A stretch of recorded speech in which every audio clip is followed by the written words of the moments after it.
Welcome to Todd and Tazzy Tuesdays.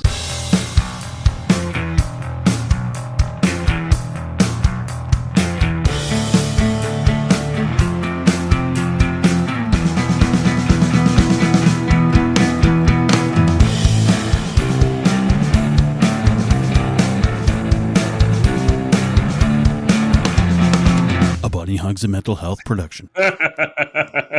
There will be some editing, I'm assuming. Yeah. I have zero filter. That's the thing, right? Like, do you find with your head injury it's worse, but is there less of a filter? I have less of a filter. I actually haven't noticed, really, to be honest with you. I think it's because I'm maybe more of a filter because I am analyzing everything that I'm saying and trying to find the words that I need instead of it used to just be organic. Just like I open my mouth and go, hey, and the people are like, oh, that was awesome. Don't ever say that again, right?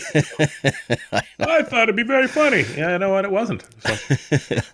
Yeah, I've every place I've ever worked, I've had someone say, like, if it's just you and I working, you can say that stuff, but maybe just be careful what you joke about. Okay, donkey dick.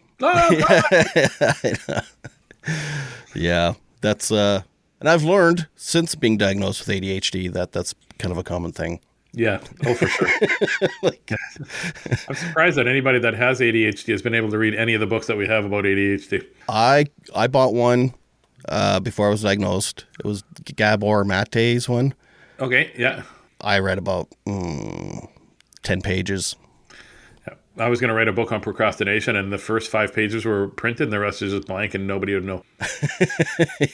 Nobody would know. If you get to this page, go get your money back. Actually, I bought one on like an audiobook because someone said, well, get an audiobook then. So then I bought an audiobook of a different doctor about ADHD. I pounded it for like 2 days, and I got 3/4 of the way through. I never did finish. I was listening to a book on mental health. Well, I was driving, and I thought, oh, this is a great idea. And then all of a sudden I realized, but as you know, when we have ADHD, we zoned out a little bit, right? I zoned out. And next thing I know, I'm feeling very relaxed. It was a meditation part of the book. Uh-oh. And I'm like, well, I probably should not be listening to this while I'm driving. Even if it is Saskatchewan, right? Yeah. Oh, God. Oh, yeah, I've done that driving. It's like, yes. I'm supposed to pass McLean. Oh, I'm an hour past. Calgary? There's a lady in Indian Head. Yeah. She worked at the Shell station. Yeah. Maybe I told you this story. I don't know. No, tell it again, even if I don't remember it. Okay. All right. Guy comes in and goes, how much further to Brandon? And she goes, it's about 3 hours. You keep going east there. And he goes, what, east? I left Winnipeg. Oh, my God. So you drive through 2 major centers. You drive through Brandon and Verdun, and then you go, oh, it's Regina. There's like no... I know. I guess Brandon is kind of off the highway. Like there's a stop sign. It's 4 feet to the left, dude. Yeah. I know. That's a lot. I had friends of mine who got drunk and were going to go to Edmonton and bypassed Edmonton by about an hour and a half and turned around and headed back. I was like, oh my gosh, you guys, stop driving hungover would be the best thing. Oh Lord. Oh God. I don't miss that. No. Oh Jesus. Driving hungover after a party coming from somewhere. Oh my God. Both ends going, my underwear is going to be nothing more than a filter. Oh my God, we got to pull over. Exactly. Is that Sasquatch? No, that's Tazz Squat. That's what that is. Well, it stinks. I'm just saying the same thing. And I'm glad I don't drink anymore, man. I used to drink so much. Oh my gosh. Mm-hmm. Drink and barf and fight and puke and, feel bad. And then wake up the next morning going, oh, why did I do that? I don't know. I'm doing it again tonight. Yeah, probably. Yeah. Yeah, exactly. A little hair of the dog. Yeah, the hair of the dog. I've shaved a lot of poodle in my way, I don't know what I'm saying. A lot of bald. There's a lot of bald canines in my past. The hair of the dog. Let me get this straight. You want me to? What made me sick? You want me to have more of? Yeah. Okay. That doesn't work with cancer, right? Go have some more. Get some more polyps. Oh, that's a good idea. I could try. I never thought about that, right? Yeah, as soon as they're gone, let's do it again. That chemo worked. Let's do it again. It's true. Why do we do that? Yeah. No, because we don't know any better, right? We just sort of we're males. I don't know. I can't explain females because I'm not one, but I know that I think I was born with a magic wand between my legs that takes care of all the problems, and I don't ever have to cry, and I don't ever have to be mad, and I never have to try to figure stuff out. Everything's just going to be the way it is, and then you realize that right. I used to watch my dad. I remember one time he power nailed his hand to a board, and then he goes, go get me a hammer." He didn't even flinch. He didn't even, but he went, "Go get me a hammer, God damn, go get me a hammer and a piece of wood." So I go get him a claw hammer and a piece of wood. They made me pull the nail out of his hand, and he said to me this. He goes, "Well, this will teach you a lesson, dude. You what? How is that? Teach me a lesson." I did this for you, son. Yeah, I did this for you, son. Exactly. It's going to hurt me more than you. Yeah, it never did. Remember one time he punched me and it hurt his I ducked and he hit me in the side of the head with his fist, and I'm pretty sure he busted a knuckle. And I go, "Does that hurt you more than me?" And oh Jesus, I'm gonna run. There's that no filter again. Meep. And you have head injuries now. Yeah, exactly. Can't believe I have a head injury. I think the leading cause of head injury is my mouth. But yeah, you go back to it. Yeah, we go back to it.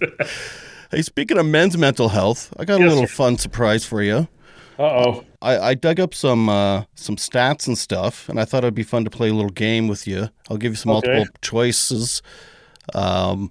And one of them has to do with men's health. Are you ready to play a little game? Yeah, I was just writing down the joke I want to put. The leading cause of me having my head injury is my mouth. I love it. Now I start writing stuff down because otherwise I'll be done with, "Hey, I talked to Todd. It was really nice to be on the buddy hugs and thing. And then I had a funny story." What is it? I don't know. I have to listen to it. Oh, I have, on my notes app on my phone. Sometimes I'll say something funny and I put it in there too. I'm not even a stand-up comedian. It's like maybe someday I'll you'll throw it into it. one of your speeches. The other day I woke up in the middle of midnight and wrote something, I guess, because in the morning an alarm goes off, and it's from the middle of the night, and it says, "Don't stop running towards your own obituary." What? It's like a fortune cookie. What the hell is that all about? Who am I writing for? It's the worst fortune cookie ever. Worst fortune cookie ever. That wasn't chicken. What? Okay, so here's let's play some stuff. Okay, so we'll start off easy, I think. Maybe not. Or no. Okay, I don't know if it's easy, but it's not multiple choice. Well, if I get it was easy. If I didn't, it's hard. There you go. That's the way that works. I guess it is multiple choice. Are suicide numbers dropping or rising in middle-aged men and women in the U.S.? We always hear about the numbers and stuff. And rising. Correct. Yep. And I have a little stat here. Although suicide rates are increasing in both middle-aged men and women, men are much more likely than women to die by suicide. Oh, I think I fucked up a question by giving you that. Oh, it doesn't matter. Dude, I'm not going to remember. Right. Middle-aged men ages 35 to 64 represent 19% of the United States population, but account for 40% of suicide deaths. That's terrifying. Isn't it? Right? Less than 20% creates almost half the suicides in the United States, right? Men ages 35 to 64, 40%. Wow, 35 to 64. We're in there, buddy. We're right in there. Yeah, I'm closer to 64 than 35. I'll tell you that. Even with my math. What am I? I'm 47. I'm pretty much right there. Yeah, you're right. Sort of in the ish. The number of men in this age group and their relative representation in the U.S. population are both increasing. Therefore, if the suicide rate among middle-aged men is not reduced, both the numbers of suicide deaths in this group and the total U.S. suicide rate will continue to increase. So, well, there's so much. One of the things I think that's causing so much of this increase is the hate that people have for each other over what's going on in the political horizon. Instead of saying, "Hey, I like Trump," and I'd be like, "I don't like Trump." Okay, well, there you go. There you go. That's it. They go and play baseball, When we were kids, right? That's all it was. Get some Hot Wheels cars, so I'm going to go buy some comic books, and that's it, right? Mm-hmm. Or I like this one, and you like this one. Okay. But now, for some reason, we have to defend ourselves to people we don't even care about, and the people make us feel stupid, right? there the whole money situation in this. Canada too, right? Like dude said he's stepping down, but then he says, "Well, but I'll step down at this time, and then we're going to push this back to March." We're like, "Okay, dude, you're not stepping down anytime soon, right?" Yeah. And I don't. Mark Twain said it the best. I think it was Mark Twain that said, "No matter who we elect, the bad part is the government always gets in." Right. And what a great line for that, because it's the hypocrisy of the government as opposed to somebody. Not since we haven't had anybody that was for the people. Tommy Douglas, and maybe what's his doodle? Jack Layton. Jack Layton. I loved me some Jack Layton. Right. Yeah. I loved me some Jack Layton. That guy was for the people, and we don't have that. But anyway, we're getting off track. But if you're listening to this, well, we'll be surprised. But if you're listening to this, when you're voting, vote for somebody that cares about mental health, cares about timely access to addictions and mental health, and universal pharmacare. And I don't care what party they're from, I'll vote for them, because we need to help the people that are struggling, and that's the impoverished and just past middle class. Mm-hmm. Okay, my mental health's being affected just by talking politics right now. Well, here's what happens. People ask me my opinion, and I go, why am I going to tell you my opinion? Because you think it's wrong, even though it's my opinion. If they have the same opinion, then you guys can hate on the other people together. Yeah, exactly right. Now we can hate a whole new group of people. Let's hate together. It brings people together. Nothing brings people together faster than hate. Yep, there you go. Mutual hate, yep. Okay, I got another question for you. Oh, okay. How many times higher are suicide rates for men in Canada? 2 times, 3 times, or 4 times higher than women? 4. It's actually 3, but still. Okay. Suicide rates are approximately 3 times higher among men compared to women. Remember, that's only the people that are willing to answer these questions. Hey, I'm Ryan Reynolds. Recently, I asked Mint Mobile's legal team if big wireless companies are allowed to raise prices due to inflation. They said yes. And then when I asked if raising prices technically violates those onerous 2-year contracts, they said, "What the f*** are you talking about, you insane Hollywood ass?" So to recap, we're cutting the price of Mint Unlimited from $30 a month to just $15 a month. Give it a try at mintmobile.com/switch. $45 upfront payment equivalent to $15 per month. New customers on first 3-month plan only. Taxes and fees extra. Speed slower above 40 gigabytes. See details.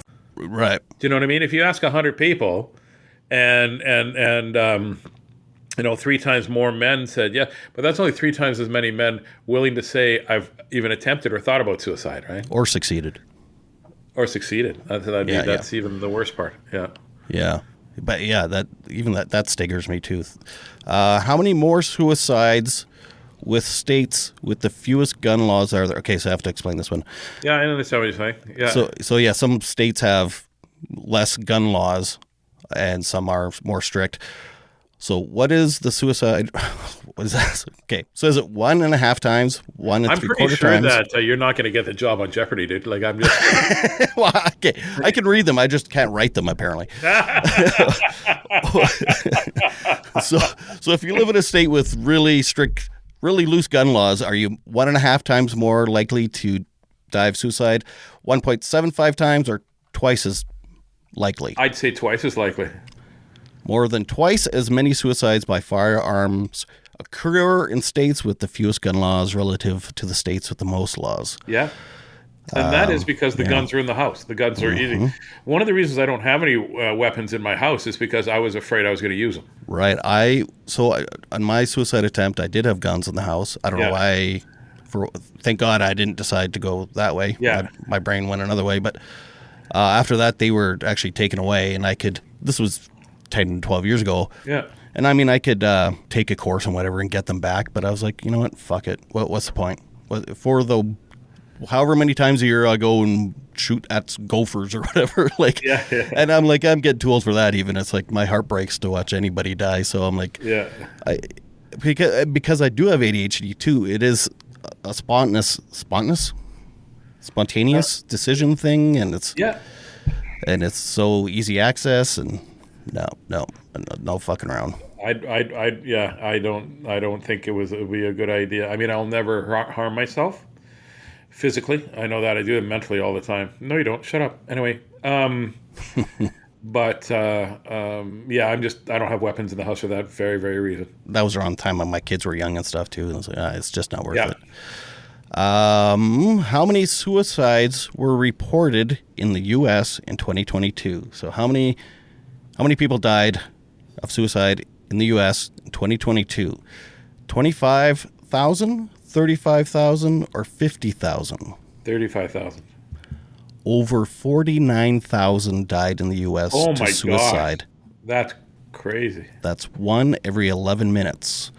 Think of that. 50,000 in 1 year. And one person would have died in the time we've been talking about this on average. That's right. In 2022, I don't know. And they say the rates are getting higher, so maybe. Yeah, I bet you. Oh, that's so sad.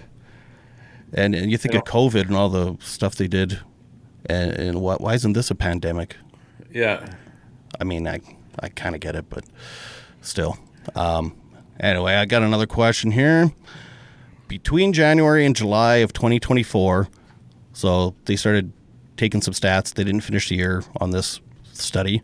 What percent of opioid deaths were male in Canada? All of them. No, not 55%, 66%, or 72%. 66%. Most accidental or apparent opioid toxicity deaths occurred among males, 72%. Oh my gosh. And among individuals aged 30 to 39. That's crazy. 72% are males that die of drug overdose, whether it's intentional, accidental, whatever. Yeah. Well, we don't talk, man. Right? I mean, I joke about this on stage. You never shut up. What are you talking about? Sorry. Oh no. No, but you know what I mean is that we don't talk. We talk a big talk, and we talk a game but we don't talk about what's going on, right? We're fine. I'm fine. Everything's fine. We got to fine. And the women, I watch my sisters and my wife, and they'll go have some wine. They'll chat about stuff. They have a good cry. They come back. They feel better, right? I mean, and that, yes, I'm being a misogynistic asshole, like maybe when I say that, but that's what I see, right? I see them, they go in the group and they chat about what scares them and what's going on, and they support each other, right?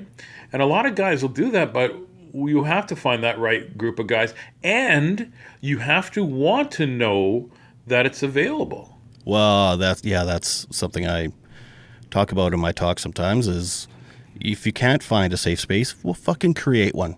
Be one. Yes, right? Just invite some guys over, make some wings, and chat, right? Yeah.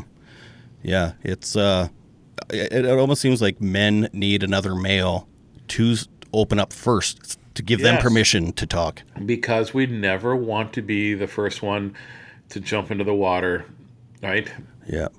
Men are generally followers. Oh, we talk a big talk. Look, I'm the king of this. You're not. I'm the jester of everything. So calm down. But yeah, you're right. A lot of the times, people will, guys especially, will wait for somebody else to make the first move when it comes to our mental health, right? Well, with my kids' book, I don't know if I've ever had a male come up and buy the book. Maybe online they have or whatever. It's always women, and they're buying it for their husband. I did. Yeah, they're either buying it for their husband or their brother or their dad or whatever, and most of my listeners on the podcast, like something like 70% are women. So even when there is services, it's like, I don't know what it is. It's scared to be weak. Eons of being told we can't be sick. We have to do this. Pull your boots up by your bootstraps and grow a pair. Be a man. Be the rock, right? The provider. Be the provider. You cannot get sick. Crying is for babies. Yeah. That sort of stuff. And what that really equates is you're saying them, stay sick, hurt yourself, don't get help. We're okay if you die, right? Mm-hmm. And none of that is true. Keep masking. Keep taking it out with booze or hockey fights or whatever. Or self-medicating with comic books and it used to be booze for me, and now it's not. But it's never been self-medicated with exercise. I hear that.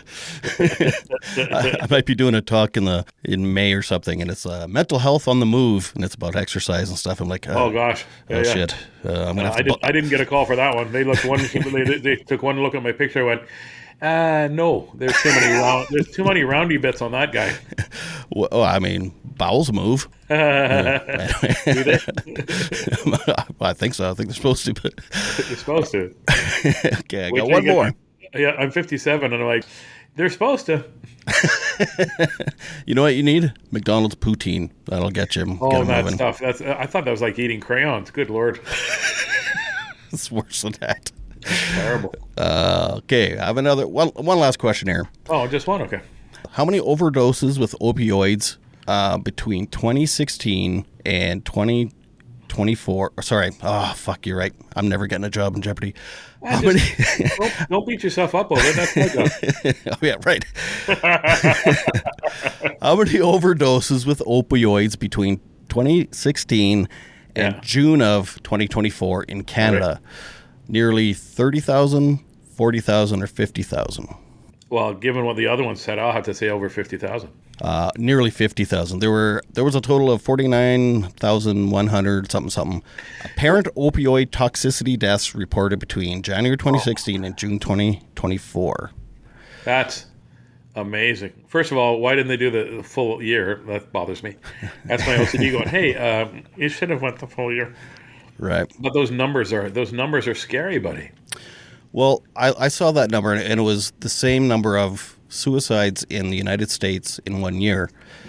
This chunk of time they took was less than 10 years. Yeah. The U.S.'s population is about 10 times the population of Canada.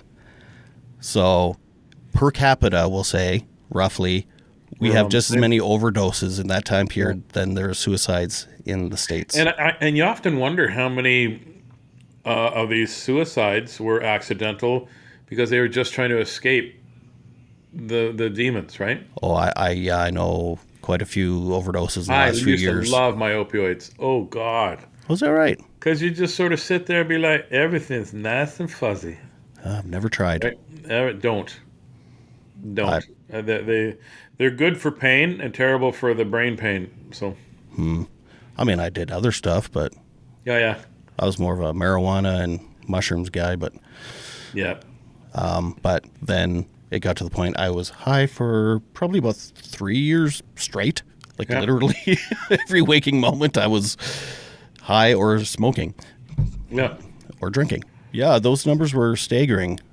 And for someone that like talks about this stuff quite a bit, it was nice to refresh and like look at the stats again and stuff and go, holy shit. And you know what it is? And stats are only as good as the amount of people that answer honestly. Right. Yeah. Right. They say, remember back in when I first started doing, well, there was no stats when I first started doing this, but a while in, they were like, well, 1 in 5 families experience mental health. I go, no, that's only because 1 in 5 people, well, twice as many women suffer from it. I go, no, or men suffer from it than women. And I go, no, it's because only half as many men are saying they do. Mm-hmm. Right? Mm-hmm. I think it's 1 in 1. I think everybody in this world has experienced some sort of mental health, I don't want to say crisis, but a stumble, a fall, a free fall, a continuous fall, right?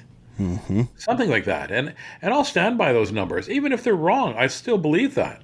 Because I don't know anybody in my circle that hasn't dealt with mental health, either their own or somebody else's in their kin, like right around them, right in their circle. Right. Yeah.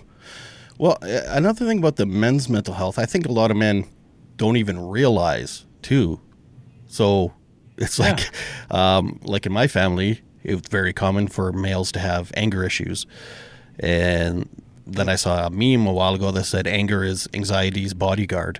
Yes. And then, you know, you think about it, it's like, holy shit, yeah, these guys are suffering, and it's coming out as drinking and fighting and all this stuff, and or, you know, yelling at the kids, or even spousal abuse, like all these things. Yes. It's like you don't realize. I will often get upset, and Lala, who you know is a sweetheart, she's a lovely, wonderful human being, my wife who's real. What I've realized in the last number of years is when I get angry, I'm overwhelmed. I'm not angry. I just can't handle what's happening at that moment. So I just go, now I go, I'm overwhelmed. I'm starting to just spiral. And people be like, okay, right? And that's what I need. And that's it. And guess what? There are times where I have to unspiral because guess what, Tazzy? As I talk about myself in the third person. Well, guess what, Tazzy? You don't have the luxury of swirling out today. You have to get this shit done. So pull up by the bootstraps and get it done. Yeah, well, no, you know, not only that. I know. Buck up, do what you can, and do a little bit more, and then be proud of the fact that you stepped out of and did something when you thought you couldn't. Right. And find your pride. Yeah. Yeah. Yeah, that's emotional dysregulation a lot of men have, and it comes out as anger and all this stuff. Yes. And meanwhile, I they're call it actually fucky suffering. doodle, but yeah, if you want to use a big sentence that you can use on TV, that's fine. Thank you. I think I will.